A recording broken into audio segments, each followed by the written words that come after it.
Hello everybody and welcome to this GCSE History exam technique presentation. This presentation is going to focus on an 8-mark source evaluation question from paper 1, that's the medicine paper, from the historic environment section, and for us that section is a British sector of the Western Front from 1914 to 1918. Okay, now in order to access this presentation you're going to need the sources that relate to the question. Now you'll find these in the Edexcel Paper 1 Thematic Study Sources booklet from June 2018. If you don't have a copy of these sources, then your history teacher will be able to give them to you. Okay, so here's our question. How useful are sources A and B for an inquiry into the treatment of battle injuries by medical staff on the Western Front? Explain your answer using sources A and B and your knowledge of the historical context, and that's for 8 marks. It's worth underlining at this point what our inquiry is, and for us it's the treatment of battle injuries by medical staff on the Western Front. That's worth doing because we need to make sure that our writing is relevant, and we'll only pick up marks when we address this historical inquiry. Now this question is a very typical one, and we can expect this to happen in future papers. The start of the question we'll read as how useful, and then we will get our inquiry. Then we'll be asked to relate this to 2 primary sources from the Western Front on the First World War, and one of those sources may be a photograph. They won't both be written maybe. If one of them is visual, then it's actually quite a hard source to get top marks on, so we'll really need to work very hard if that happens for us. Okay, so before we start writing, we're going to need to study the sources and we're going to annotate them. This will make sure that our writing is effective and comes to the point. Each source comes with a caption, and that caption will contain relevant information that's going to help us. So it's worth our time underlining the type of source, the author of the source, the topic of the source, so that's the subject, the date that the source was produced, and also, if we have these details, the location of the source, maybe specifically from where it was on the Western Front that this source was made. And then, when we address the content of the source, it's worth us underlining and maybe noting down what the notable features are. We won't use everything that we underline, but again, this will just help us to get a flavour of the source that we're looking at, and will give us a good selection of points to work from. Now in the next slide, I'm going to show you how I would prepare source B. You might want to have a go at this for yourself. If you do, just pause the presentation now. If not, then move straight forward. Okay, so here's my prepared source B. You can see that in the caption, I've underlined various aspects of provenance there. The fact that it's a diary, produced by a trained nurse who's our author, that it comes from a military base hospital in northern France, that our topic is the arrival of wounded soldiers at this hospital, and it comes from the early days of the Battle of the Somme in 1916. That's a key moment in the First World War, where there were huge numbers of wounded soldiers. Now in the content, again you can see I've just underlined some points there, and at the side of the source I've noted down the areas that they relate to. So my first couple of underlined points I think relate to the quantity of wounds. The next 2, where we're talking about things being full of gangrene, is about how the wounds seem to be in a bad condition when they arrive and these wounds are infected. And then the last 2 talk about the amount of surgery that was done and also the limitations in terms of the surgery that was done as well. Remember, I won't be talking about all of those in my answer. However, again, I'm giving myself a good range of things that I might relate back to.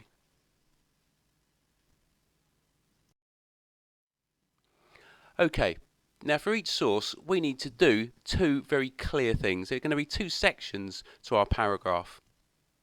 The first part of the paragraph is going to discuss how useful the content of the source is for the inquiry that we have. The second half of the paragraph is going to discuss how the provenance of the source affects how useful it is. And for both of these aspects We need to apply our contextual knowledge as historians to be picking up marks. And then at the end, we need to remember to include a short decision evaluating how useful the source is overall.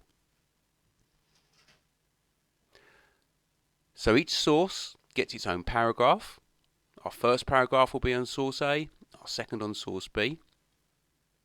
And we need, if we can, to be as concise as we can. Our examiner won't want a long rambling answer. Often, answers that come straight to the point and evaluate are the ones that pick up the most marks most quickly. Okay, let's have a look at the first half of one of our paragraphs. Our first half needs to be about how useful the content of the source is for our inquiry. We're going to use a common sentence for us to do this, and we can use this directly every time we talk about how useful the content of a source is, and you can see it in the middle there. Source A is useful for an inquiry into the treatment of battle injuries by medical staff on the Western Front because it shows that, and then we're going to continue that with a piece of content from the source. Then what we're going to need to do is to develop that point with our own knowledge. Maybe in the course of this, discussing how typical the content is.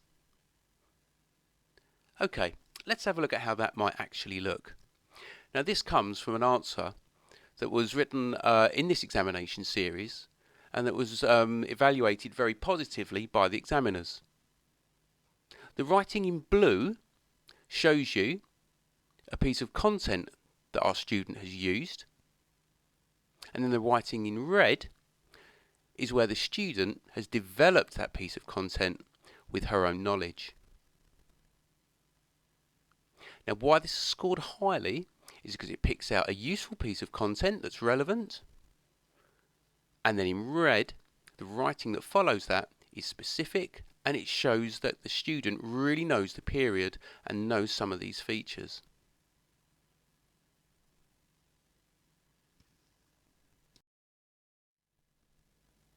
Now in the second half of our paragraph we're going to need to evaluate how the provenance of the source affects how useful it is. In order to do this, we're going to need to look at certain features of the provenance. Now when we do this we can look at the nature of the source, we can look at the origin of the source, that's who produced it, we can look at the purpose, we can also look at how typical the source is, whether or not the source shows how things were for a long time or across many places on the Western Front.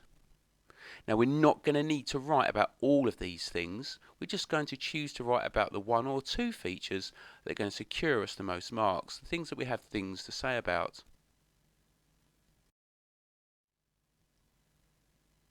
So in the second half of our paragraph we're evaluating how provenance affects how useful the source is for the inquiry. And again we can use a core sentence to lead us into doing that. The source's usefulness for the inquiry is affected by its either nature or origin, purpose or typicality. Now remember, we don't need to discuss all of these things. So again, let's have a look at how this actually looked in a student's answer.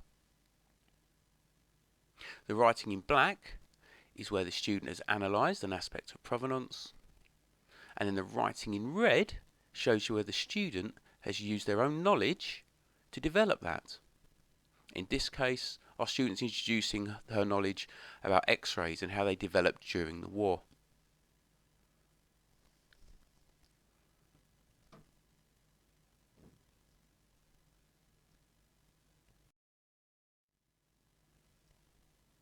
So let's just unpack that very quickly. Just to remind ourselves, we've got the identification of useful content, that's our writing in blue.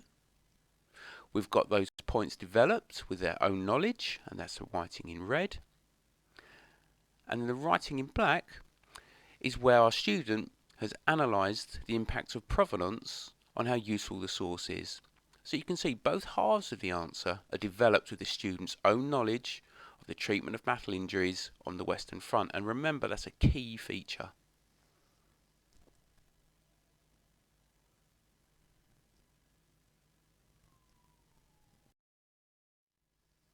Okay, Let's have a look at the second half of the answer. Now here's a model paragraph for evaluating source B. As you read through it, see if you can spot the different phases of the paragraph that we spoke about for source A. So you're looking for an evaluation of the content, with that then being developed with the student's own knowledge. Then you're looking for an evaluation of how provenance affects how useful the source is, with that then being developed with the student's own knowledge. See if you can spot them as you read through. Source B is also useful for an inquiry into the treatment of battle wounds because it shows that some serious wounds could not be treated by medical staff. The source mentions a soldier with a lump of metal in his lung that would not be operated on. This is from a base hospital, the last stage of the evacuation route, where there was specialist equipment. So if the wound was untreatable there, it could not be treated at any stage of the evacuation route. The source was written in the first days of the Battle of the Somme, when there were huge numbers of casualties. This limits how useful the source is for the inquiry, as the conditions may not have been typical of quieter periods of the war, when treatment might have been better.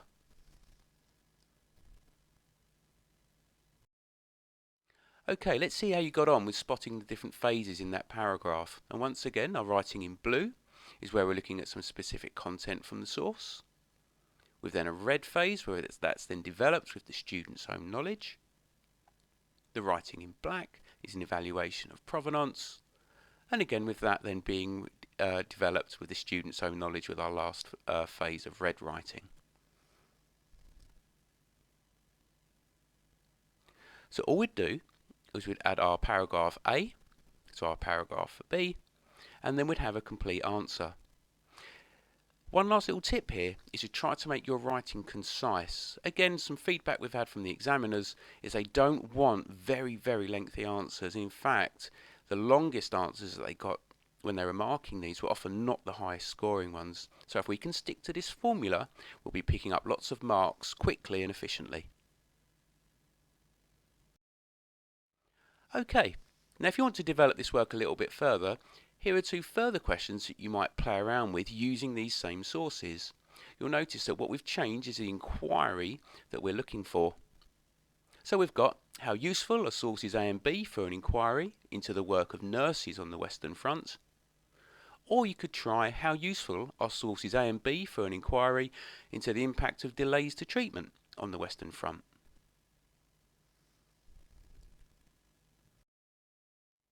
Okay everybody, that brings us to the end of this, so thanks for watching.